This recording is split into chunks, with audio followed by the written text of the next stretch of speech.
Hello guys, मी आपला सावळा Krishna YouTube चॅनलवरती तुमचं सर्वांचं पुन्हा एकदा स्वागत. आपण आज आलेलो आहेत वाशीमध्ये तुम्ही पाहाल तर फूडलिशियस नावाचा एक शॉप होता सेक्टर 16मध्ये. जस्ट तिथे जाऊन मी एक फार्म हाऊस पिझ्झा ऑर्डर केला. त्यांचा पिझ्झा सर्वात फेमस आहे इथला.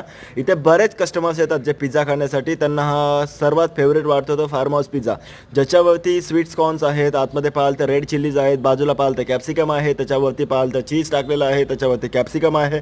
अशा बऱ्याच प्रकारच्या गोष्टी ॲड करून हा फार्म हाऊस पिझ्झा तयार केला जातो, ज्याची रेसिपी खूप सुंदर आहे. खाली पाहाल तर पिझ्झाचा ट्रेसुद्धा खूप मोठा आहे. बाजूला पाहाल तर एका छोट्याशा ट्रेमध्ये एक चिल्ली फ्लेक्सचा डबा, एक ऑर्गेनोचा डबा ठेवलेला आहे. आणि आजूबाजूचा हा परिसर असा आहे, म्हणजे टेबलवरती मेन्यू कार्ड ठेवलेला आहे. हा डब्बा पहा तुम्ही, खूप सुंदर वाटत होता. इथे पाहाल तर तुम्ही ऑर्गेनोचा डब्बा आहे. आणि ही आपली पिझ्झाची रेसिपी होती. पिझ्झा अशा प्रकारे बनवलेला आहे त्यांनी. जर तुम्ही सुद्धा कधी वाशीला येणार असाल तर सेक्टर 16मध्ये फूडलिशियस म्हणून आहे, त्यांना नक्की व्हिजिट करा. Thank you for watching.